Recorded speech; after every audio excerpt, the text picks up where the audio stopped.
The new normal. I can't stand that phrase, as there is nothing normal about any of this. People dying, other people flaunting, partying, licking things on shelves. Even when they're here, people are dying. The new normal. Hearing that and I cringe. As for some, the old normal wasn't any better. The good old days. For other people's intolerance, racism, and bias, oh, to be superior. Those good old days. The new normal. It's been a year already, so no longer new. I miss the days of traveling and exploring new places, seeing new faces, flying to other countries, cruising on the rivers or seas has been suspended due to this disease. Reality is that things probably will never be the same, hence the new normal.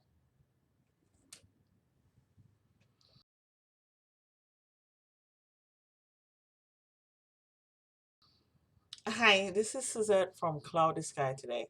So, since I'm in my house, I was cleaning up, looking over some pictures, and I found this trip where I actually wrote some poetry too in 2016. So in March 2016, I went to Tallahassee. On the way to Tallahassee from South Florida, I couldn't help but notice the trees. Red contrasting against the green and gray leaves of trees which endured a long Florida winter with cold fronts even in March broke the monotony of the drive, as it has looked the same since I reached Fort Pierce, leaving behind the palm-lined highways of South Florida. So at least I get to see changes of color. Like I got to see a little red in this one, but there was no yellow on the other colors. But sometimes it is.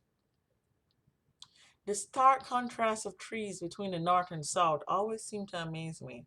More amazing are the treasures revealed when Beth gave her tour of Tallahassee. Now, I actually did this little tour, and I remember I took down her name for some reason. I wrote her into this poem where she showed me a couple of sites around Tallahassee before I met up with my cousins.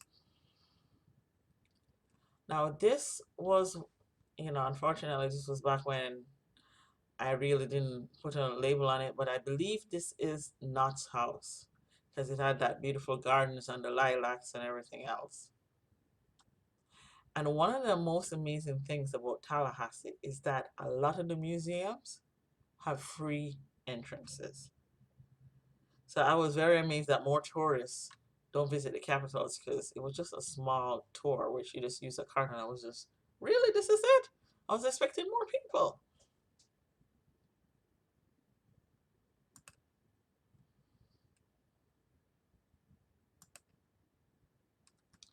So, you know, when I said I'm amazed that more tourists don't visit Florida's capital, a lot of the museums give you free entrance and they had the most unique exhibits. Now, I didn't take pictures because they don't really say to take pictures.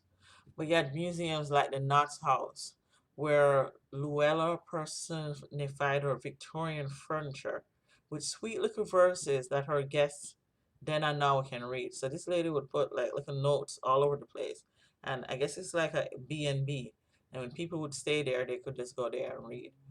And when you tour it, they call it the house that rhymes.